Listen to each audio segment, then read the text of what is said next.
स्वागत है career consultancy के ऑनलाइन प्लेटफॉर्म पर। कैसे हैं आप लोग? उम्मीद करते हैं अच्छे होंगे, स्वस्थ होंगे। तो आज हम हिंदी के एक और महत्वपूर्ण विषय पर चर्चा करेंगे, टॉपिक पर चर्चा करेंगे। जैसा बोर्ड पर आप देख पा रहे होंगे, लिखा हुआ है विराम चिन्ह का प्रयोग। पिछले लेक्चर में हमने विराम चिन्ह कौन कौन से हैं उसको पढ़ा था। आज उसी को थोड़ा सा आगे बढ़ाते हुए इस पर विषय या इस बात पर चर्चा किया जाएगा कि विराम चिन्ह का प्रयोग कैसे होता है। तो सभी विराम चिन्ह का प्रयोग तो अमूमन हमें नहीं पढ़ना है, क्योंकि जो कुछ प्रमुख विराम चिन्ह हैं जिनमें अक्सर उनके प्रयोग के समय हम गलतियां करते हैं, तो उस पर आज हम चर्चा करेंगे। तो देर ना करते हुए आगे बढ़ा जाए। तो जैसे हमने पिछले लेक्चर में चर्चा किया था कि जो विराम चिन्ह कुछ प्रमुख हैं, जैसे पूर्ण विराम है, अर्ध विराम है, अल्प विराम है, प्रश्नवाचक चिन्ह है, विस्मयाद बोधक है, उद्धरण है, ऐसे योजक चिन्ह है, निर्देशक है, कोष्ठक है, हंस पद, रेखांकन, लाघव चिन्ह है, लोप चिन्ह है। ये प्रमुख विराम चिन्ह माने गए हैं। तो अब इन प्रमुख विराम चिन्हों में जैसे आपका पूर्ण विराम, तो सामान्यतः पता है कि पूर्ण विराम का प्रयोग कहां होता है। अर्ध विराम पर थोड़ा सा और अल्प विराम, इस पर थोड़ा सा आज हम डिस्कस करेंगे, क्योंकि यहां थोड़ी सी असमंजस की स्थिति आ जाती है। और सामान्यतः जहां अर्ध विराम का प्रयोग करना होता है वहां हम अल्प विराम का प्रयोग कर देते हैं। तो इस पर थोड़ा सा चर्चा करेंगे। प्रश्नवाचक पर कहीं कोई दिक्कत नहीं है, विस्मयाद पर कोई दिक्कत नहीं है। उद्धरण पर हम चर्चा करेंगे, क्योंकि यहाँ दो उद्धरण चिन्ह हैं, एकल और युगल। तो एकल उद्धरण चिन्ह का प्रयोग कहाँ होगा और युगल उद्धरण चिन्ह का प्रयोग कहाँ होगा, इस पर थोड़ा सा चर्चा करेंगे। उसके बाद में योजक सामान्यता पता है, निर्देशक पता है, कोष्ठक, हंस पद क्या कहाँ लगता है, रेखांकन कहाँ होता है, इनमें बहुत ज्यादा गलतियों की गुंजाइश नहीं होती है। तो जहां जहां जिस जिस चिन्हों के गलतियों की गुंजाइश ज्यादा होती है उस पर हम आज चर्चा करेंगे। तो आइए बात करते हैं। तो सबसे पहले हम बात करते हैं, यहां लिखा है विराम चिन्ह का प्रयोग, और सबसे पहले हम बात करेंगे अर्ध विराम चिन्ह पर, क्योंकि पूर्ण विराम पर तो बहुत ज्यादा डिस्कस नहीं है। जैसे पूर्ण विराम तो वाक्य के अंत में लगता ही लगता है, लेकिन कभी कभी पूर्ण विराम थोड़ा सा हम ऐसे डिस्कस कर लेते हैं। एक तो वाक्य के अंत में पूर्ण विराम लगता है, दूसरा कभी कभी क्या होता है कि किसी सजीव या व्यक्ति का यदि वर्णन करना है तो वहां भी पूर्ण विराम लग जाता है। और कोई दोहा लिखा है, कोई श्लोक लिखा है, कोई चौपाई लिखा है, तो वहां पहले लाइन में एक पूर्ण विराम और दूसरे लाइन में दो पूर्ण विराम लग जाता है। तो पूर्ण विराम पर बहुत ज्यादा दिक्कत नहीं आती है, ठीक है ना। अगला जो पूर्ण विराम के बाद जहां थोड़ी सी असमंजस की स्थिति है वो है अर्ध विराम। तो अर्ध विराम और अल्प विराम में कंफ्यूजन होती है। तो यहां हमने जैसे लिखा है कि अर्ध विराम चिन्ह का प्रयोग दो उपवाक्यों में जोड़ने के लिए किया जाता है जो असंबद्ध होते हैं। जैसे दो उपवाक्य को जोड़ने के लिए सामान्यतः कि का प्रयोग होता है। जैसे मैं जानता हूं कि, तुम्हारी लिखावट अच्छी नहीं है, या कि यदि नहीं लिखा जाता है तो वहां क्या कर दिया जाता है, कॉमा लगा दिया जाता है। जैसे यहां मैं एक उदाहरण लिख रहा हूं, मैं जानता हूं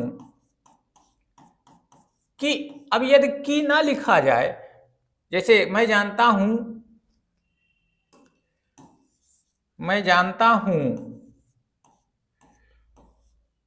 कि तुम्हारी लिखावट अच्छी नहीं है, जैसे अच्छी नहीं है। अब देखो, एक आपका वाक्य, ये दो उपवाक्य हैं।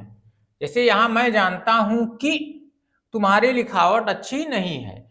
अब सामान्यतः यदि यहां हम की को हटा दें, की का प्रयोग ना करना चाहें, तो यहां हम तुरंत जो है कॉमा लगा सकते हैं। कॉमा लगा करके हम अगले उपवाक्य को पहले से दूसरे को हम जोड़ सकते हैं। लेकिन यहां देखो, वही चीज यहां भी लिखा है, अर्धविराम चिन्ह का प्रयोग दो उपवाक्यों को या में जोड़ने के लिए किया जाता है। लेकिन एक चीज जो यहां लिखा है, जो असंबद्ध होते हैं, यहां दोनों उपवाक्य एक दूसरे से जुड़े हैं, दोनों उपवाक्य एक दूसरे से जुड़े हैं, इसलिए हम यहाँ कॉमा का प्रयोग कर ले। लेकिन जो यदि दो उपवाक्य असंबद्ध होंगे तो वहां कॉमा का प्रयोग ना हो करके, अल्प विराम का प्रयोग ना हो करके, कॉमा मतलब अल्प विराम का प्रयोग ना हो करके किसका प्रयोग होता है, अर्ध विराम का प्रयोग होता है। यहां देखिए अल्प विराम का प्रयोग है, क्योंकि ये दोनों वाक्य एक दूसरे से संबद्ध हैं। अब असंबद्ध कैसे वाक्य होते हैं, जैसे ये एक एग्जाम्पल पर बात किया जाए। जैसे कहा गया, फलों में आम को सर्वश्रेष्ठ फल माना गया है। फलों में आम को सर्वश्रेष्ठ फल माना गया है, ये एक वाक्य हो गया। अब देखो, इसके साथ दूसरा वाक्य जोड़ा गया है, किंतु श्रीनगर में और किस्म के फल ही विशेष रूप से पैदा होते हैं। अब यहां देखो, यहां आम की श्रेष्ठता को साबित कर रहा है, और यहां श्रीनगर में जो फल उपजाए जाते हैं उसकी बात कर रहा है। तो एक में फलों की श्रेष्ठता की बात हो रही है, और दूसरे पर किसी स्थान पर किसका प्रोडक्शन हो रहा है इसकी बात हो रही। ये दोनों उपवाक्य एक दूसरे से असंबद्ध हैं। तो ऐसे असंबद्ध वाक्यों में अब एक उपवाक्य से के साथ जहां दूसरे को जोड़ना है, तो यहां देखिए अर्धविराम चिन्ह का प्रयोग किया गया है।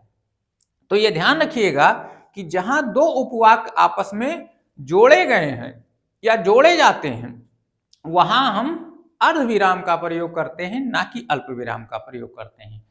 यहां साफ साफ स्पष्ट है कि एक कुछ दूसरे पर फोकस कर रहा है, और दूसरे उपवाक्य में कुछ दूसरे बात पर चर्चा हो रही है।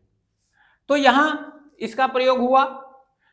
कुछ और जगहों पर इसका प्रयोग होता है जहां सामान्यतः हम गलतियां कर लेते हैं। जैसे क्या है, जैसे कभी कभी हम जब लिखते हैं, किसी का परिचय देते हैं, तो नाम लिखते हैं और साथ साथ में उसका जो उपाधियां हैं, उसकी जो डिग्रियां हैं, इसको भी लिखने का प्रयास करते हैं या लिखते हैं। तो हम क्या कर देते हैं कि वहां भी गलतियां कर देते हैं। जैसे 2 डिग्रियों को लिखना है, तो हमने लगा दिया सिंपल जो है, हमने वहां कॉमा या अल्प विराम लगा करके पहले डिग्री लिखी, फिर अल्प विराम लिखा, फिर उसके बाद में दूसरी डिग्री लिख दी। लेकिन ये नियम है कि जहां 2 या 2 से अधिक उपाधियों को लिखना होता है, 2 या 2 से अधिक यदि उपाधियों को लिखना है, तो उसके बीच अल्प विराम का प्रयोग ना होकर के अर्ध विराम का प्रयोग होगा। जैसे लिखा MA B.Ed, MA के बाद अर्ध विराम फिर B.Ed। जैसे आप यहां लिखना चाह रहे हैं MSc, अब यदि इसके आगे कोई डिग्री लिखनी है तो आप अर्ध विराम का प्रयोग करिए और फिर यहां लिख दीजिए PhD। तो ये आपका इस तरीके से यदि आपको लिखना है, 2 डिग्रियों को लिखना है, तो उसके बीच में अर्धविराम का प्रयोग होता है। ये कुछ खास जगहों पर अर्धविराम का प्रयोग किया जाता है। तो यहां अक्सर गलतियां हो जाती हैं। अब हम इसी जैसे चिन्ह है अल्प विराम, क्योंकि अर्ध विराम जहां पूर्ण विराम से थोड़ा सा कम और अल्प विराम से थोड़ा सा ज्यादा ठहराव होता है, वहां अर्ध विराम। अल्प विराम में जहां कम ठहराव है, तो अल्प विराम का प्रयोग बहुतायत मात्रा में होता है और लगभग हम ये जानते हैं कि कहां कहां इसका प्रयोग होता है।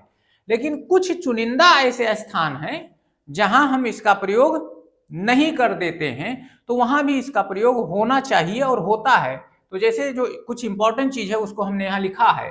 जैसे यदि कोई आपका वाक्य हां से शुरू हो, नहीं से शुरू हो, अतः से शुरू हो, वस्तुतः से शुरू हो, बस से शुरू हो, अच्छा से शुरू हो, तो इन वाक्यों में जब हां शुरू होगा तो उसके बाद में नहीं, अतः ये शब्द जब यहां से शुरू होगा, कोई वाक्य इन शब्दों से शुरू होगा, तो पहले इन शब्दों के बाद में हम अल्प विराम का प्रयोग करेंगे, फिर आगे के शब्द लिखेंगे वाक्य में। जैसे यहां लिखा है, देखिए हमने एक उदाहरण दिया है कि हां लिख सकता हूं, या हां मैं लिख सकता हूं, मैं पढ़ सकता हूं, मैं जा सकता हूं, मैं यह कर सकता हूं।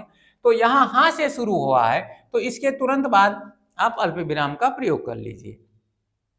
जैसे बस, बस अल्प विराम हो गया, रहने भी दो, तो बस से शुरू है, तुरंत उसके बाद में अल्प विराम का प्रयोग कर लीजिए। जैसे अच्छा मैं चलता हूं, अच्छा मैं चलता हूं, तो अच्छा के बाद क्या कर लीजिए, अल्प विराम का प्रयोग कर लीजिए। ठीक है ना। तो यहां भी ध्यान रखना है। साथ अगले एग्जाम्पल पर बात कर रहे हैं। जैसे कभी कभी हम किसी तिथियों को दर्शाते हैं, जैसे हमने यहां लिख दिया, जैसे 26 जनवरी, ऐसे हम सामान्यतः लिख देते हैं 1950, ये हमने लिख दिया। अक्सर हम ऐसे लिखते हैं, लेकिन यहां भी हम गलती कर रहे हैं। होता क्या है कि तारीख के साथ यदि आपको महीना लिखना है, तारीख के साथ महीना यदि लिखना है, तो वहां भी अल्प विराम का प्रयोग किया जाता है। जैसे यहां हमने कुछ नहीं लिखा, तो ये गलत तरीका है। होगा क्या, जैसे यहां हमने लिखा है कि 2 अक्टूबर 1869 यदि आपको दिखाना है, तो 2 अक्टूबर के बाद क्या लगाइए, तारीख के साथ महीना भी लिखना है तो अल्प विराम का प्रयोग होगा। तो 2 अक्टूबर के बाद क्या लगाइए, अल्प विराम का चिन्ह लगाइए। जैसे यहाँ 26 जनवरी 1950 लिखना है, तो 26 जनवरी के बाद अल्प विराम का चिन्ह लगाइए, फिर 1950 लिखिए। तो इस तरीके से ये अल्प विराम हुआ। और बहुत सारे जगहों पर अल्प विराम का प्रयोग होता है। जैसे मान लिया जाए एक ही प्रकार के बहुत सारे शब्द आप यूज कर रहे हैं, एक ही प्रकार के कई शब्द यदि प्रयोग किया जाता है, तो प्रत्येक शब्द के बीच में जो है अल्प विराम का प्रयोग करते हैं। जैसे एक उदाहरण के तौर पर हम यहां देख सकते हैं,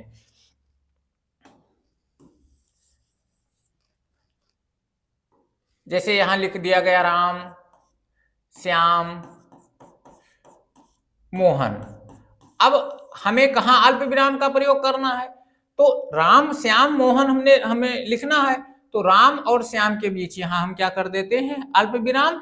और मोहन के बाद यदि और किसी संज्ञा का नाम लिखना है, और किसी व्यक्ति का नाम लिखना है, जैसे राधा को भी लिखना है, तो यहां हम क्या कर देते हैं, राधा, तब श्याम और मोहन के बीच भी हम लगाएंगे।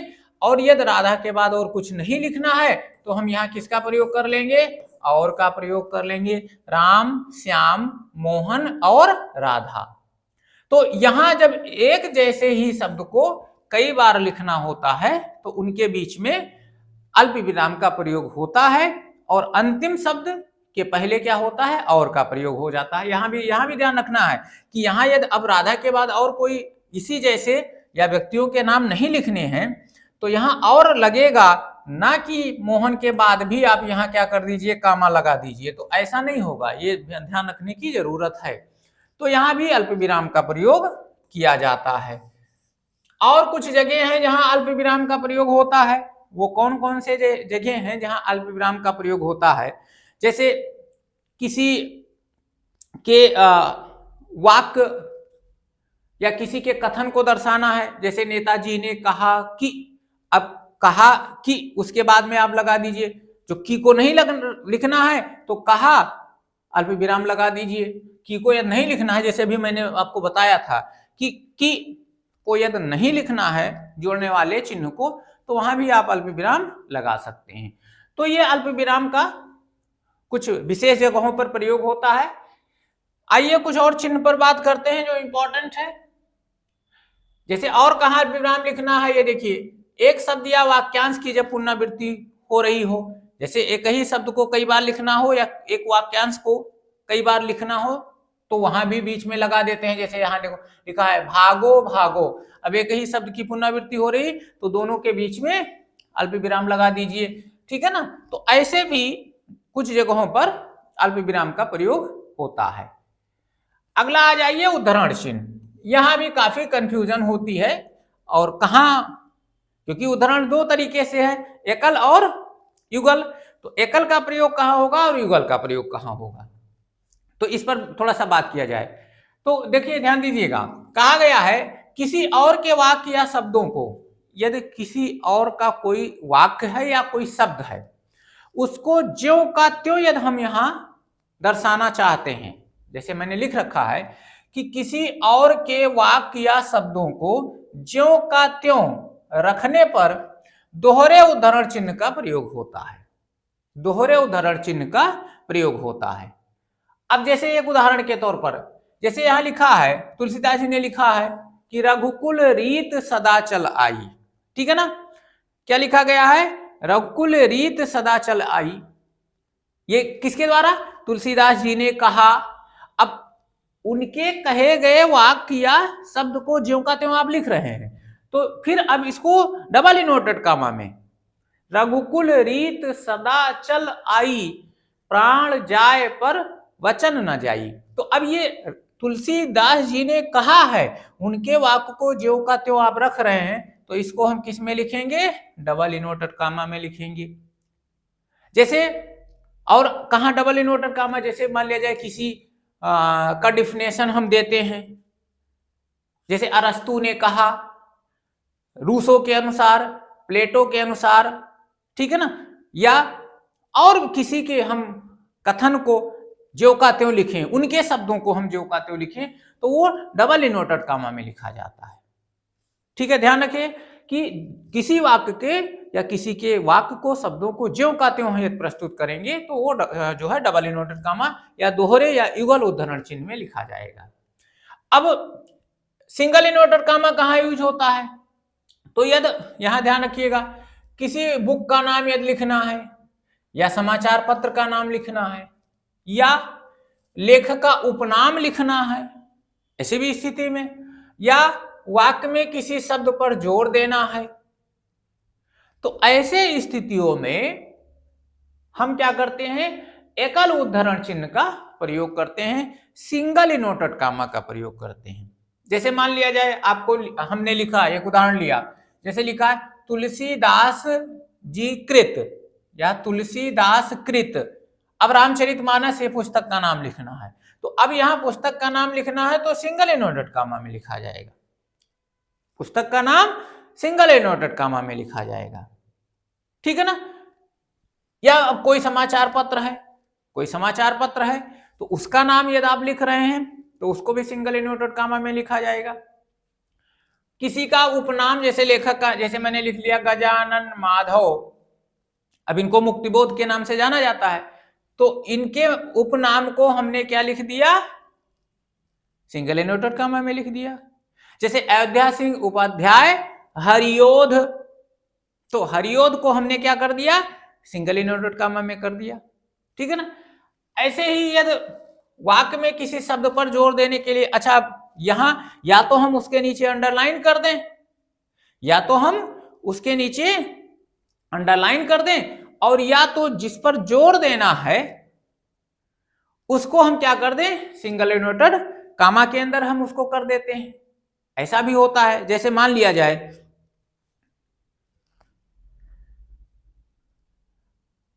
एक उदाहरण के तौर पर, जैसे मान लिया जाए हमें कोई एक वाक्य लंबा सा लिखना है, और उसमें जैसे लेखक ने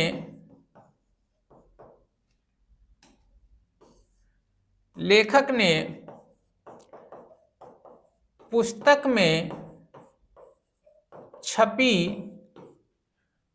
त्रुटियों पर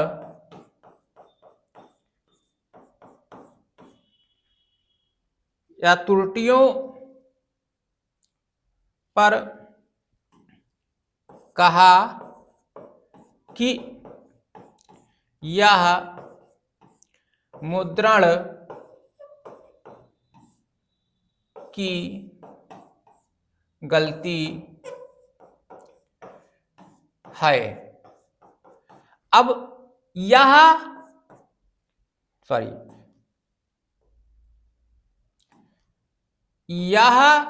मुद्रण की गलती, इसको हमें जोड़ देना है। यह मुद्रण की गलती है, छपाई की गलती है, यह हमें यहां इसको जोड़ देना है। तो इसको क्या कर दिया गया, सिंगल इटोट कामा में कर दिया गया। ठीक है ना। तो ऐसे किसी वाक्य में यदि कोई एक हिस्सा है, वाक्यांश का हिस्सा है, उस पर जोड़ देना है, तो वहां हम क्या कर देंगे, सिंगल इनवर्टेड कामा लगा देंगे।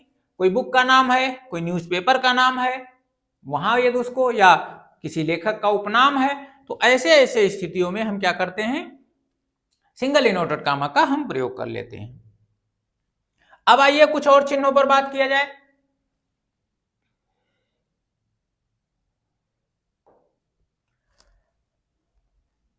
जैसे और बहुत सारे चिन्ह हैं, विस्मयाद बोधक हैं। तो विस्मयाद बोधक चिन्हों का प्रयोग कहां किया जाता है, तो विस्मयाद बोधक चिन्ह जैसे मान लिया जाए तो कहीं हर्ष का विषय है, विस्मयादि,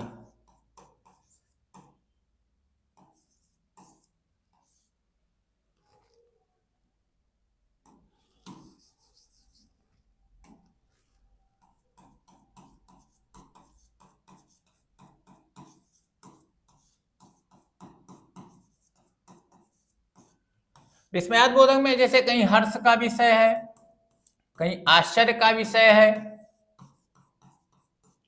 कहीं शोक का विषय है, तो ऐसे कंडीशन में विस्मयाद बोधक का प्रयोग करते हैं। जैसे लिख दिया जाए, हाय यह क्या हो गया।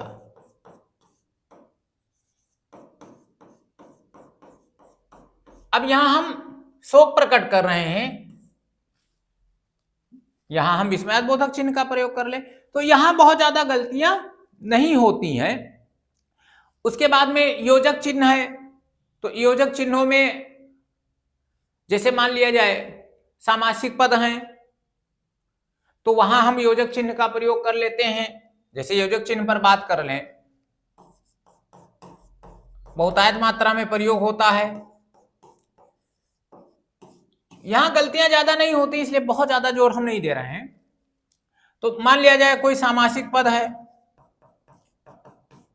सामासिक पद है, जैसे लाभ हानि, लाभ हानि, तो यहां हमने योजक चिन्ह लगा दिया। उसके बाद में जैसे मान लिया जाए कोई पुनरुक्त शब्द है, जैसे पुनरुक्त शब्द है, यहां भी हम योजक चिन्ह का प्रयोग कर लेते हैं। जैसे ज्यों ज्यों, ऐसे जैसे दिन दिन, तो ऐसे पुनरुक्त शब्द में भी हम योजक चिन्ह का प्रयोग कर लेते हैं। तो योजक चिन्ह का प्रयोग इन कंडीशन में हो जाता है। उसके बाद में निर्देशक चिन्ह है, डैश वाले हैं, तो वो कोई डायलॉग है या कोई संवाद की स्थिति में है, वहां प्रयोग हो जाता है। जैसे कुछ क्रिया है, जैसे कहना है, लिखना है, बोलना है, इन शब्दों के बाद में प्रयोग हो जाता है। कोष्ठक में जैसे कुछ कठिन शब्द हैं आपके वाक्य में आ जाए और उसके सरल अर्थ को यदि आप अभिव्यक्त करना चाह रहे हैं या उसका अर्थ आप बताना चाह रहे हैं, तो उसके बाद में हम क्या कर लेते हैं, सामान्यतः कोष्ठक चिन्ह का प्रयोग करते हुए हम उसको वहां लिख देते हैं। तो इसका भी प्रयोग आसान है।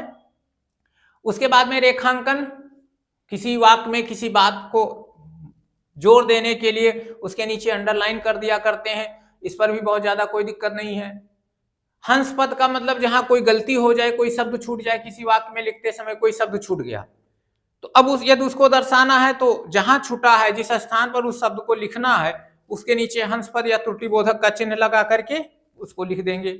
आगे पीछे कहीं भी लिख देंगे तो वो पढ़ने वाला समझ जाएगा कि इस शब्द को कहाँ हमें पढ़ना है, इसका उच्चारण हमें कहाँ करना है।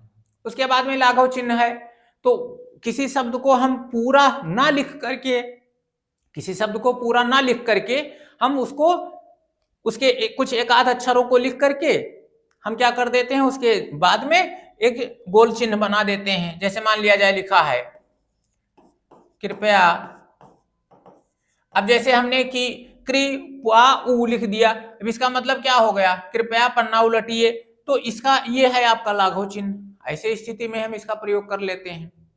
समाप्ति बोधक भी एक चिन्ह है, तो वहां क्या होता है, जैसे हम उसके नीचे जहां हमने लिखना बंद कर दिया, जैसे इस पेज पर हम लिख रहे थे, अब जैसे ये हमारा अंतिम लाइन है, अब उसके बाद में यदि इस पेज को कोई पढ़ रहा है तो उसको ये नहीं ज्ञात है कि अगले पेज पर कुछ लिखी गई चीज है या नहीं है, तो वो स्वाभाविक है अगले पेज को पलटेगा।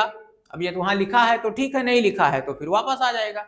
लेकिन इस बात को स्पष्ट करने के लिए कि अब हमारा जो मैटर है वो अब यहीं खत्म हो रहा है, तो हम क्या कर देते हैं कि जैसे मान लिया जाए हमारा पेज खत्म हुआ, ये मान लिया जाए ये पेज है और हम यहां लिख लिख करके, और हमारा ये अंतिम लाइन है, तो हम क्या कर देते हैं यहां ऐसे कुछ संकेत बना देते हैं। जैसे मान लिया जाए हम ऐसे कर दें इस तरीके से, या मान लिया जाए स्टार का सिंबल बना दें, ठीक है ना, या स्क्वायर का शेप ऐसे बना दें, तो अब जो पढ़ने वाला है वो ये समझ जाता है कि अब अगले पेज पर कुछ नहीं लिखा है, तो ये समाप्ति बोधक चिन्ह हो जाता है। तो ये कुछ प्रमुख विराम चिन्ह थे, अब सभी पर हमने चर्चा नहीं किया है, ये कुछ प्रमुख विराम चिन्ह थे जिनका प्रयोग करते समय हमारे द्वारा गलतियां की जाती हैं, तो उस पर एक छोटा सा चर्चा हुआ। सभी पर नहीं हुआ क्योंकि अक्सर जो विराम चिन्ह है उसका प्रयोग हम जानते हैं, कुछ एक आध में थोड़ी सी इधर उधर हो जाती है, तो उसी पर थोड़ा सा ये रहा कि उस पर चर्चा किया जाए। तो ये कुछ विराम चिन्हों पर चर्चा किया गया। तो आज के लिए इतना ही, अगले वीडियो में फिर मिलते हैं, तब तक के लिए धन्यवाद, जय हिंद।